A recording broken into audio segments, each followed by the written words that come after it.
share with you some of the research findings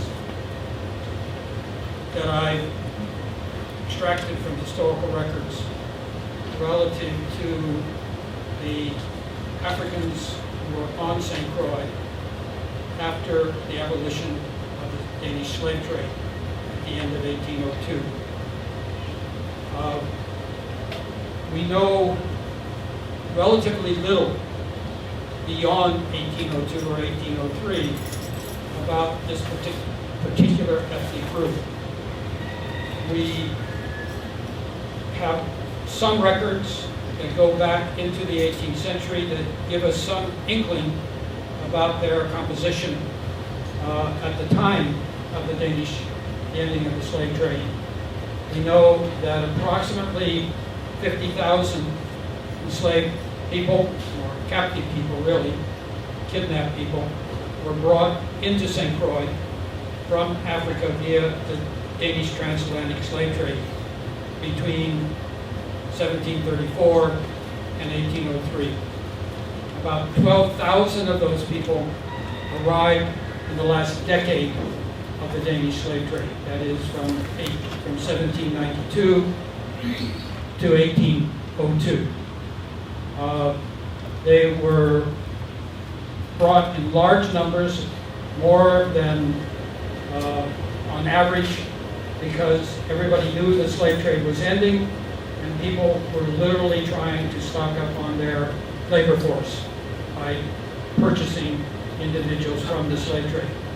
And so this was a time of great commercial activity for the slave owners and the slave traders, but a time of great distress and horror for the enslaved people who were being brought here. We have relatively little information about Africans, despite the fact that they were an important contributor to the history and the development of St. Croix. When I say Africans, I'm talking here about ethnic Africans, people who were born in Africa and brought here by the slave trade. The first documentation relating to them as a specific group occurs in 1792, when Peter Oxholm did a census, a plantation census, in which he identified both Africans and Creoles who were distributed on St. Croix. And from that, we have our first information about the number of Africans actually on St. Croix at a particular date and where they were. And we see from the image up there that we can see that there were 8,397 Africans, the census that Oxholm made, and they comprised 46% of the enslaved population. And I'm trying to see what this is. 34% of the total population. As I said, between 1792 and 1803, 12,000 individuals were brought onto the island forcibly and sold here. And yet, at the end of that period, the number of Africans on St. Croix was only about 2,000 more than 10 years earlier. So what that tells us already is that there's a high rate of mortality among Africans, and particularly among the new Africans who were being brought by the slave trade. And at the same time, they increased their percentage of the total population, of the enslaved population, but their number was still less than 50%. And I will, just as a point of fact, note that Africans never comprised a large part, a major part of our population, enslaved population here. Probably 50 to 60% was maximum. And that was because the slave trade really never got going on St. Croix until the 1740s, or really the 1750s. And the island was populated primarily by people from other Caribbean islands who were brought here, who came here as planters and brought their slaves with them. And many of those individuals who came were Creoles. So the mix between African and Creoles was, at the beginning of colonization here, pretty even compared to other places where Africans would have predominated as the founding mothers and fathers of the black population. In 1804, at the end of the slave trade, the Danes did another census. And we have the figures there, but Betsy, if you could scroll down or scroll to the next image. You want to pass this map? Yeah, we can see the map. And I apologize for the quality of this map. Half of it's not here. But, oops, we lost it. Can we get back down, Betsy? You can use these. No, there's nothing. Just go down. There. What this map shows, the red or the reddish and orangish colors are the highest concentrations of the distribution, showing the distribution of enslaved Africans on St. Croix. And you can see from this map that they were most heavily concentrated in the center part of the island and running up to the North Shore. Places like Bethlehem, Castleburg. I'm trying to think. This over here. It's right here. Rather, it's Rust Up Twist and other places. Spring Garden, Annalee, and so on. Those were places of high concentrations of Africans at the end of the Danish slave trade. In 1850, another census was made by Oxholm, and you can see by that time the enslaved African population, or the African population, had declined by about 20% over the previous decade. And the number of their percentage of the slave population had dwindled to about a third from about a half. And then the next piece of information we have about the number of enslaved Africans on St. Croix is the census made in 1841. But before discussing that, which will be the main focus of my presentation, I just want to tell you a little bit about the sources of information we have that relate to the enslaved Africans on St. Croix. We have a great number of records that identify Africans as Africans. This is a problem for those of us who are doing research, that we get a lot of information about enslaved individuals, but we don't always get information about their ethnicity. And therefore, tracking Africans is somewhat of a challenge. And for those people who are interested in Africans as their ancestor, it is a challenge. And the period between 1803 and about 1841 is a particularly difficult period, because a lot of the records that we usually use are not so readily available for that period. But these are the records that give us information about people who were Africans and identify them as Africans. Shipping records, and we have a great deal of those. My colleague, Dr. Sven Holso, has been collecting that information for about 25 years now. He has most of the shipping records and the names of the people who came off the ships. So we're probably talking about something like 20 to 30,000 individuals who are either identified by name or at least as a purchase, I will say. We have mortgage records because many of the individuals who were purchased off the slave ships were mortgaged, and therefore they were identified and actually given a value. We have auction records, again, partially because the enslaved individuals were being auctioned, and partially because enslaved individuals were sold and were identified as Africans in the transactions. We have royal loan records.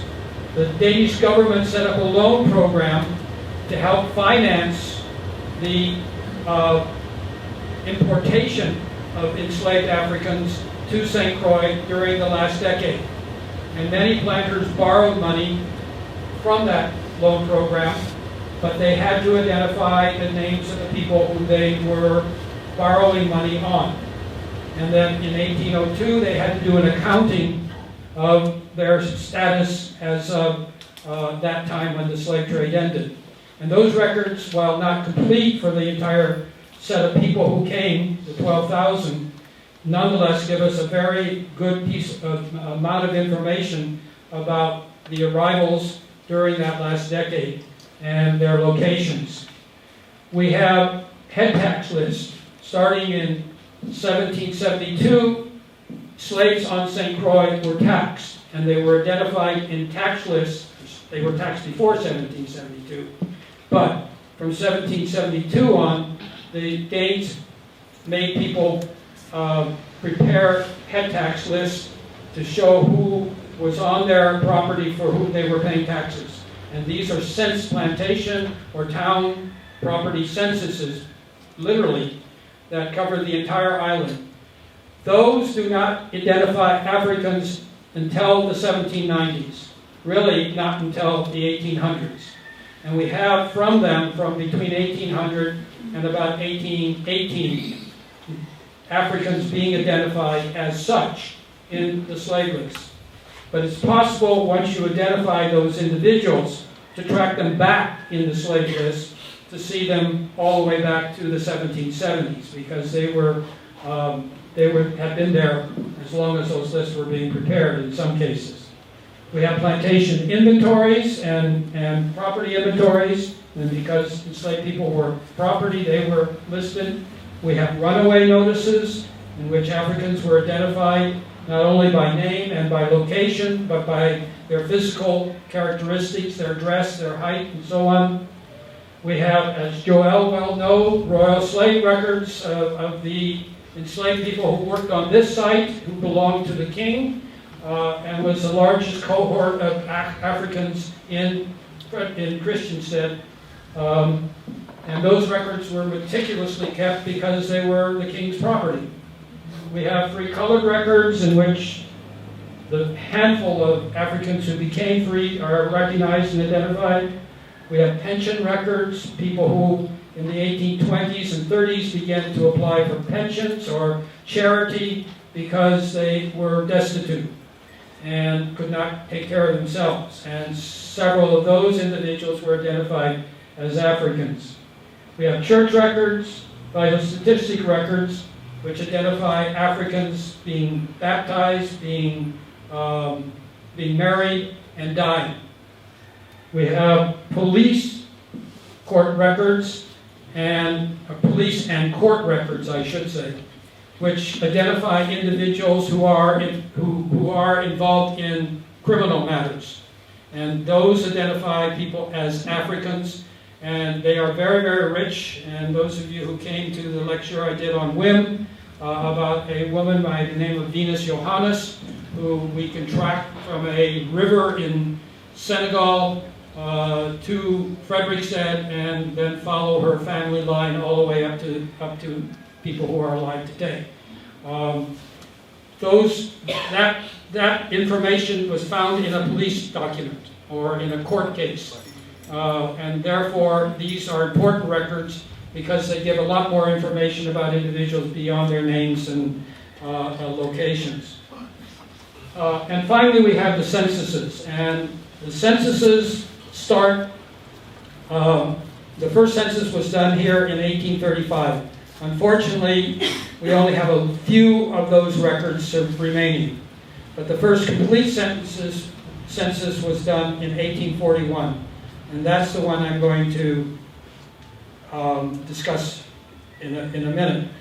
I would like to say, however, for those of you who are using census records, that I have found in this research that we've got to be very careful about people who are being identified as Africans.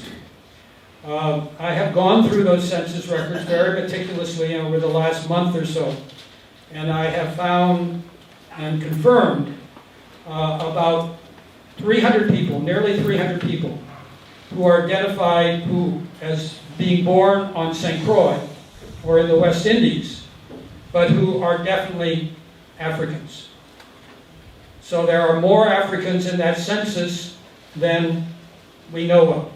At the same time, I've identified about 85 to 100 individuals who are listed as Africans who in fact can be shown to be born on St. Croix or elsewhere in the Caribbean. So there's problems. Even though you find an African in the census, it's a problem. You've got to really make sure you can check that against other census records to confirm that that person is actually an African. But what you can do in the censuses, once you get them all together, is create. There were 11 censuses done by the Danes between 1835 and 1911. And you can follow those individuals by census every 5 years for the first 6 censuses, I believe, and then every 10 years for the last of the censuses. And you can see that what their characteristics are, and I'm going to talk about what the social characteristics of Africans on St. Croix were in 1845 or 41 using the census of that year. Could we have the next slide?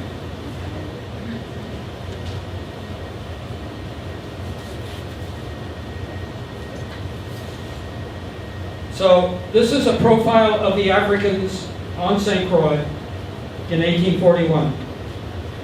And I'm just going to read what you see on the screen, but I'm going to let you sort of digest that information too. There were 2,120 Africans on St. Croix. They comprised just 8% of the total population, compared to almost 50% in 1803. In terms of their status, only 146 of these Africans were free, and they represented a small fraction of the free black population. A total of 1,974 Africans, or 93%, were still enslaved. They comprised 11% of the total enslaved population. In terms of gender, the Africans were almost evenly divided. There were 1,070 females and 1,050 males. In terms of the island-wide distribution, 825 Africans, or 86%, lived in the countryside on plantations, and 295 Africans, or 14%, lived in the towns. Next image. This gives you a sense of the composition of the Africans in the towns. They were a small number, only 295, or 14% of the total number of enslaved people, enslaved individuals who found in the towns. In terms of the distribution, most of them, 68%, were in Christiansted, and the remainder were in Frederiksted. Of the number of Africans in terms of status, 162 were enslaved, and 133 were free. And they were the ones who were in the towns, as you will see, were overwhelmingly female. 79%, almost 80%, as opposed to 63% male. Next one.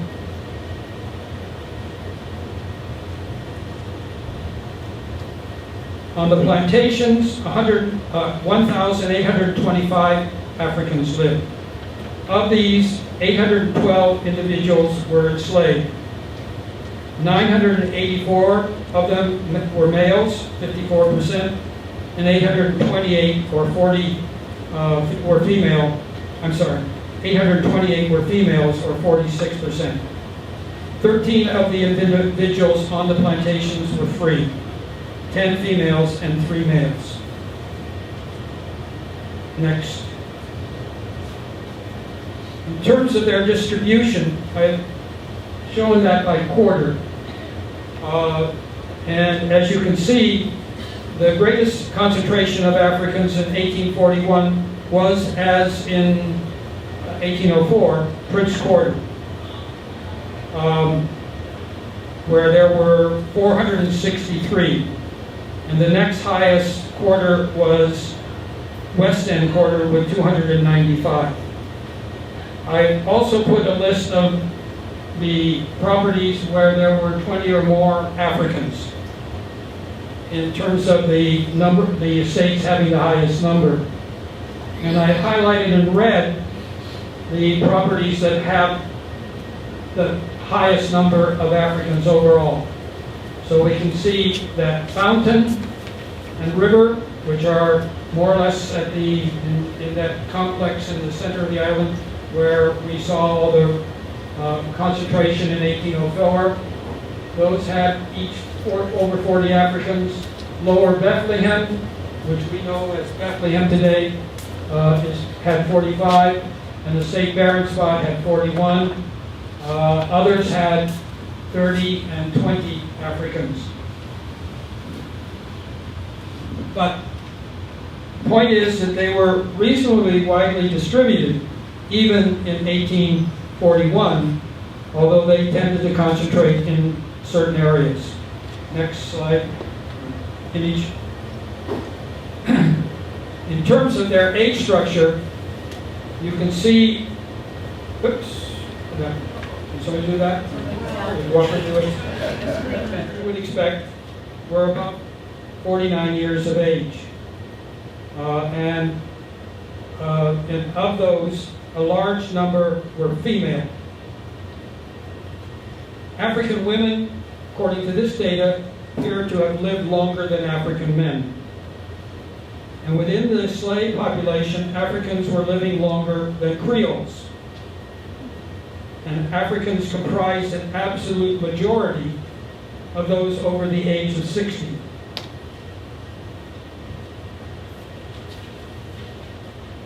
In terms of their religious affiliations, all but 36 of the 2,120 Africans belonged to an established church in 1841.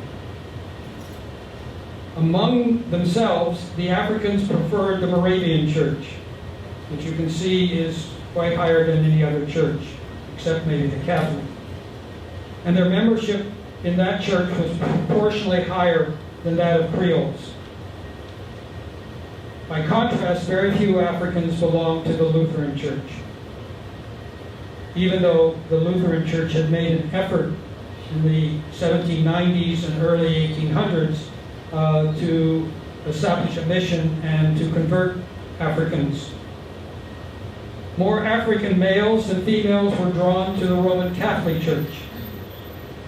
Do any of the family history researchers here want to conjecture why that may have been? No.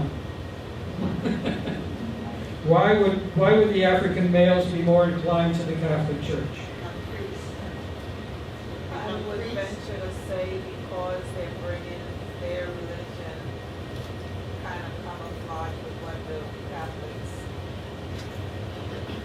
How can I put it? Like you have your Santeria or your am I right? Okay. They identified the saints. They named them after their African gods or beliefs to camouflage so that they can then practice what their belief was. All right, now that's a reasonable response, and of course that was the case in the Catholic colonies in Puerto Rico and Cuba, in the French West Indies and so on. We know that there was syncretic relationship between the Catholic faith and the African religious traditions. But here, I think that maybe somebody else wanted to say something? Yeah, well, it also has to do with the fact that, at this point, some establishment has been made between the older schools, which are basically the Irish and the Scottish, which is also benefits to the, Africans and their communication. That could be that there was some relationship between the high level number of Irish overseers, but why would the men go and not the women? See, I think that's the caveat. Why do males tend to prefer this church and the females not so much? Now, we got to move on, but I'll take two other questions, and I can't answer this question, by the way. I can I was see- just going to say maybe they might have been allowed to join a religious order. and Forgiveness. what? Forgiveness of sins. Well, that could be. And it also may have to do, yeah, somebody in the back. Yeah, just a guess. If they escaped to Puerto Rico being Catholic, they would be free. They get their freedom. I don't know. I think there are more I think that, African I think that's an interesting question. I think it's an interesting question. But my sense is, in terms of church preferences, and all the family history researchers know this, it has to do with attitudes toward paternalism. And people shift churches because of the ability to hide paternalism sometimes. And therefore, the issue may have been that, the Catholic Church was not so inclined, as we know from some of the records, to reveal the parentage of the male parentage of baptized children. But I don't, that's just a speculation too. At any rate, the fact is that African males did prefer the Catholic faith. And Africans comprise nearly half of all inhabitants not belonging to a church. As you can see, 36 Africans did not belong to a church. And that was a low number, but still it was much higher than the griots. Next. Marriages. We see by this information that 99 Africans were married. That's 5% of the total. A relatively small number, but much higher than that of the Creoles. Interestingly, the Africans were more inclined to marry than Creoles during the period of slavery. And I think one of the reasons for that is because marriage was a way of establishing themselves within communities.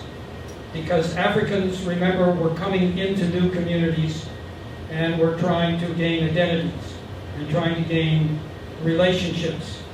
And marriage was a way of establishing a bond.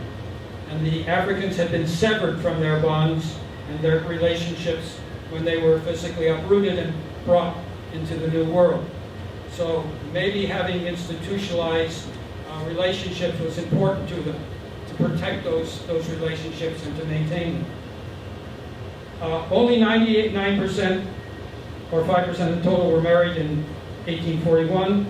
However, I've said all that. Among the Africans, marriages were more common for Anglicans and extremely uncommon for Lutherans. Next one, please. Childbearing. The census records only allow meaningful comparison of enslaved women. 943 enslaved women had children. Of these, living children. Of these, there were 943 African women. Of these, 445 had a total of 1,111 children, or 47%, 2.5 children per woman. Those are compared with the Creoles. Now, these findings are open to interpretation like the religious ones, but they do suggest that a smaller percentage of enslaved African women had children than enslaved Creole women. But that enslaved African childbearers individually bore more children than did their Creole counterparts. Next. The censuses measured behavior by 2 entry columns. One was called moral character, and reading the descriptions that are put under moral character are very revealing throughout the censuses. They were only done in the period of slavery, but the 1841 and 1846 has really some interesting and telling information under this heading. And the other specifying criminal punishments. In terms of their moral character and criminal activities, enslaved Africans were rated about the same as enslaved Creoles. Slightly less, they were slightly better if one would want to judge it that way. And I give some figures to support that. Occupation. The majority of Africans, 57%, worked in the cane fields. Field laborers, a total of 1,206, divided into 661 men and 545 women. 689 of these were attached to the big gang. Most of them were men. 517 of the field laborers were attached to the small gang, and most of them were older women. The ages of field laborers ranged from 31 to 83. The majority were over 55 years of age. 30 Africans over 70 years of age were still working in the fields. All but one of them on the small gang, which was assigned not to the heavy work of cutting and harvesting cane or planting cane, but to collecting cane, chopped cane or grass, removing grass, or taking care of animals or so on. A few men attached to the big gang few African men who attached to the big gang had specialized tasks. Nero of Cane Valley was the head sugar boiler. York of Fredensborg was a rum distiller. Kit of Butler's Bay was a gardener. But very few of them on the plantations had actual skilled trades. We can see that skilled trades, there were in the skilled trades 117 total men, mainly men, who some of them free on the most of them on the plantations.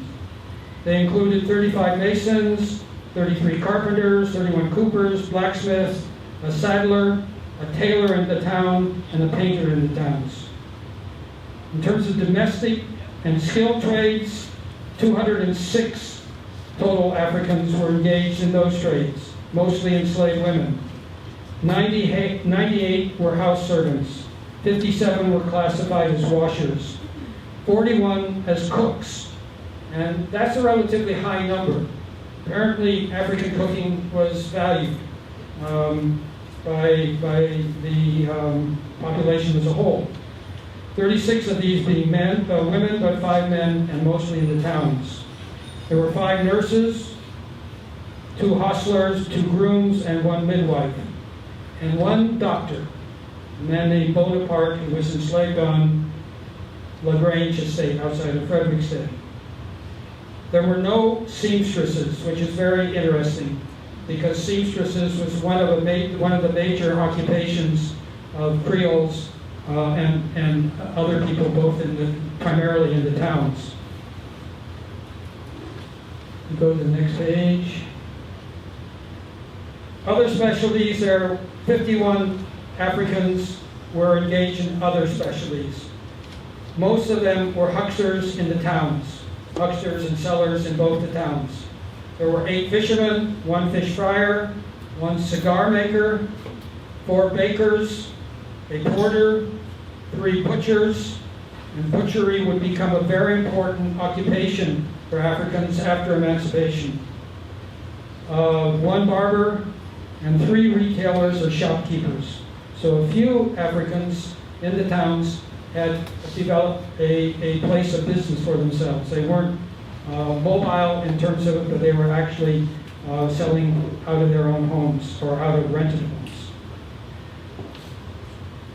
Finally, there was a large group, 24% of all Africans, who were not working, as you would expect given the ages of the people involved. 506, these individuals were classified as unemployed in 1841 for reasons of infirmities, bad health, exhaustion, etc., brought on by long lives of strenuous labor, poor maintenance, and harsh punishment.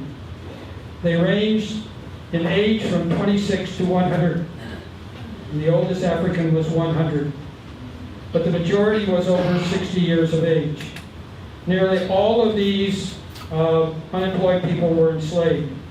83% lived on the plantations, and 61% were free females. Some were being supported by their owners, many by family relations, and some in the towns by charity, pensions as it was called, from the government or churches. Next.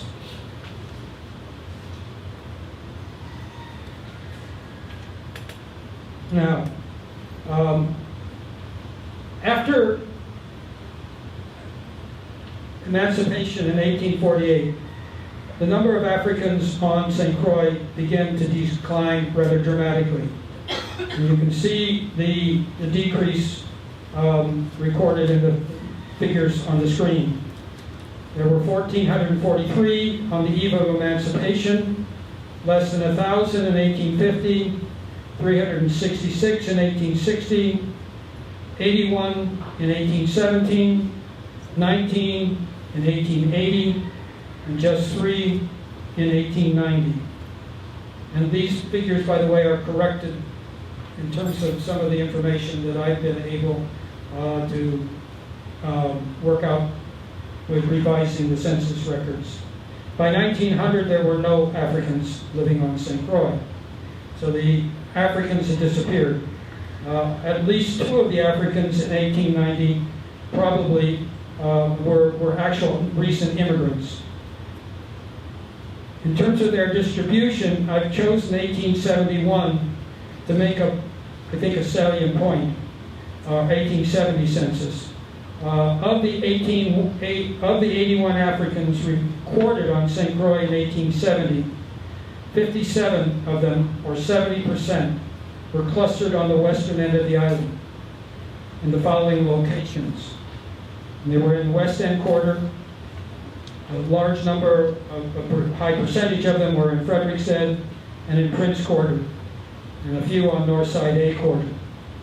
And what this suggests is that one of the reasons that Frederiksted in the West End continues to be sort of a bastion of African heritage and African culture, and may reflect in this in a variety of ways. The last thing I want to do is talk about the last surviving African brought to St. Croix by the slave trade. I've talked about Africans as a group, as an ethnic group up to this point, using the census records. And I would just like to make the point that what I did with the census records, you all can do. I went to the census records and I didn't look to try to find an ancestor or an individual. I went to locate a particular social group. You can do that using the St. Croix African database fairly quickly. The database is located at Wynn Museum. Hopefully there will be another set of it in the public library in the near future. But you can go there and click very easily on any census and ask, for instance, who was born in Denmark. And all the people who were Danes will pop up right in your eyes, just like that. And you can go through every census and do that. And you can find out the names of the Danes right away. If you want to find out the names of, or the identities of the information about people from other Caribbean islands, you can do that, particularly after the 1850s, when immigrants began coming into St. Croix. So you can look not only at their nationality, their ethnic backgrounds, but you can look at their occupations. You can go in and click on the census record and you can find out who were all the Masons and what their ages were and where they were located and who they were living with. So that kind of social history I urge some of you to do. And I was asked earlier by somebody, what can students do to inform themselves about the people who lived on St. Croix during the Danish period? And that's something you can do. Students could go very easily and say, well, I want to do a research paper on the Masons, or the seamstresses, or the hucksters on St. Croix, or in Christiansted, or whatever. And you can do that very, very quickly using the database. So I want to urge more of you, these beyond the family history researchers, to think about using the database for social, doing better social history. What I did, however, is try to use the censuses to determine who was the last surviving African brought by the slave trade on St. Croix. Now, in doing that, I was looking not only for the people who arrived before 1803, because that is what we normally think about is when the slave trade ended. But we know from documentation that enslaved Africans were being brought into St. Croix as late as 1820s, who had been brought over by the slave trade in one way or the other, some of whom were being taken through St. Thomas, where slavers could go up until the 1840s, as long as they didn't, quote, unload people from the ships. Well, of course they did. And so what happened is that Africans were finding their way into St. Croix up until the 1830s or 40s from various areas, either in the Caribbean or possibly from elsewhere. We know further that when immigration from the Eastern Caribbean begins in the 1860s and 70s, a fair number of Africans came because those islands, the islands of the Eastern Caribbean, had begun importing Africans to complete their workforces. So they were already bringing Africans into the Caribbean that way. And there were also some Africans that belonged to the so-called West Indian regiments that were stationed on a number of the Caribbean islands. And those people began moving around the Caribbean. So Africans came into St. Croix after 1860 as immigrants. But those are not people I was interested in. I was interested in people who would have been brought by the slave trade more or less prior to about 1820, 1830. In doing that, I went to the 1890 census as my first, because that's the last census where we have Africans, to see what I could find out about the three people who were identified on that census. Now the problem with that is that the census is incomplete. We probably only have half, maybe a little more than half of that census. So all of the enslaved, all of the Africans who would have been here are not identified on the census. Second problem is that we have some gaps, serious gaps in the church records and the vital statistic records for the 1890s. So when an African would die and would be identified as such in the death records, we just don't have a complete set of death records for that period. So we miss that. Moreover, starting in the 1870s, we know that, or I know, maybe other people know, that people were no longer identifying Africans as such. When they died or when they were married or whatever, there was just not an identification process going on. So Africans were not only disappearing, but their identity was being lost for one reason or another. The 1890 lists two possible Africans living on St. Croix. The first was Juliana Prince, 35 years of age, a field laborer living on estate Constitution Hill with her husband, Urson William Prince. according to the census, she immigrated to St. Croix in 1865. The second African, and there was actually a third African, but that was one that I found by checking all kinds of records, and even now I raise a question about whether he was an African or not. But he was a man by the name of Thomas Christopher, who is said to have arrived in the 1840s from Trinidad. If he was an African, he came from another island and probably was consistently recorded as an African in 7 of the 9 censuses taken between 1841 and 1890. She was also listed as an African in her death record of May 5th, 1892.